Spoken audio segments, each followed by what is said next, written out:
गुजरात सरकार के मौजूदा कार्यकाल में ही मेट्रो चलाने की तैयारी है। जयपुर मेट्रो परियोजना के दूसरे चरण में मेट्रो चलाने की तैयारी है। प्रहलादपुरा में पिंजरापोल गौशाला से लेकर मेट्रो चलाने की तैयारी है ताकि सरकार के मौजूदा कार्यकाल में ही लोकार्पण किया जाए। जयपुर मेट्रो के दूसरे फेज का लोकार्पण किया जाए। इस हिस्से में मेट्रो प्रोजेक्ट का लोकार्पण किया जाए। इसी को ध्यान में रखते हुए जयपुर मेट्रो ने बनाई है कार्य योजना। कॉरिडोर स्टेशन निर्माण की निविदा की कार्य योजना जारी की गई है। प्राप्त निविदा खोली जाएगी 4 दिसंबर को। इसके बाद अन्य प्रक्रिया पूरा करते हुए जारी किया जाएगा। चयनित फर्म को नोटिस टू प्रोसीड या नोटिस जारी होने के 34 महीने में फर्म को काम पूरा करना होगा। ऐसे में उम्मीद है कि अक्टूबर 2028 के प्रथम सप्ताह में ये काम पूरा हो जाएगा। विधानसभा चुनाव की आचार संहिता लगने से पहले काम पूरा हो जाए, ये कोशिश है।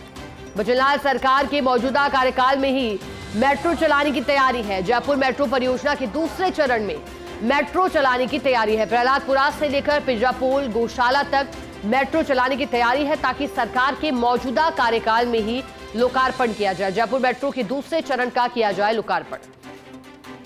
ज्यादा जानकारी के लिए एसोसिएटर अभिषेक श्रीवास्तव से जुड़ेंगे। अभिषेक, भजनलाल सरकार का मौजूदा कार्यकाल से पहले ही जो दूसरे फेज की जोरों शोरों से तैयारी हो रही है, कहा जा रहा है कि वो पूरा कर लिया जाएगा और लोकार्पण भी कैसे किया जाना है, इसके लिए क्या तैयारी अभी से की जा रही है? देखिए शिखा, जो पूरा दूसरा चरण है ये करीब 40 किलोमीटर लंबा है, जिसमें रिंग रोड के पास प्रहलादपुरा से लेकर विद्याधर नगर टोड़ी मोड़ तक मेट्रो 40 किलोमीटर में चलाई जानी है। और ये पूरा जो 40 किलोमीटर का काम है, इसको 7 या 8 पैकेजों में मेट्रो की ओर से, जयपुर मेट्रो की ओर से उसको डिवाइड कर दिया गया है।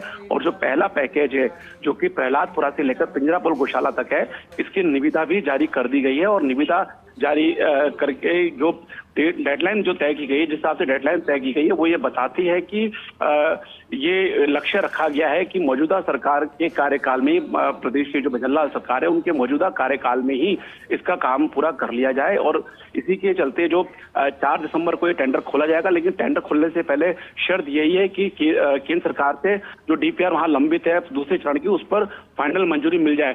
तो उम्मीद यही है कि तब तक नवंबर एंड तक मंजूरी मिल जाएगी। और 4 दिसंबर को जब टेंडर खुल जाएंगे तो उसके बाद सारी प्रक्रिया पूरी करते हुए नोटिस टू प्रोसीड चयनित फर्म को जारी कर दिया जाएगा।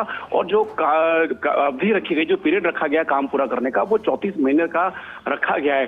तो 34 महीने का अगर हम हिसाब लगाएं तो ये करीब अक्टूबर के फर्स्ट वीक में जाके 34 महीने पूरे होते हैं। और उसी दौरान आचार संहिता लगने का भी समय रहेगा। तो ये अनुमान लगाया जा रहा है कि विधानसभा चुनाव की आचार संहिता लगने के ठीक पहले ही इसका काम पूरा हो जाएगा। मौजूदा सरकार के कार्यकाल में ही इसका लोकार्पण किया जा सकता है। तो उसी लिहाज से ये तैयारी की जा रही है। और इसमें 34 महीने का जो समय भी देखें तो वो जो मैंने आपको बताया समय तब तक पूरा हो, तो उसमें और इसके अलावा ये जो निविदा निकाली है वो स्टेशन और कॉरिडोर निर्माण की, पूरा एलिवेटेड कॉरिडोर रहेगा और इसमें 10 स्टेशनों का निर्माण किया जाएगा। इसके अलावा जो रोलिंग स्टॉक्स है या जो और भी काम है, उनके साइमल्टेनियसली निविदा जारी की जाएगी और उनके काम साइमल्टेनियसली कराए जाएंगे।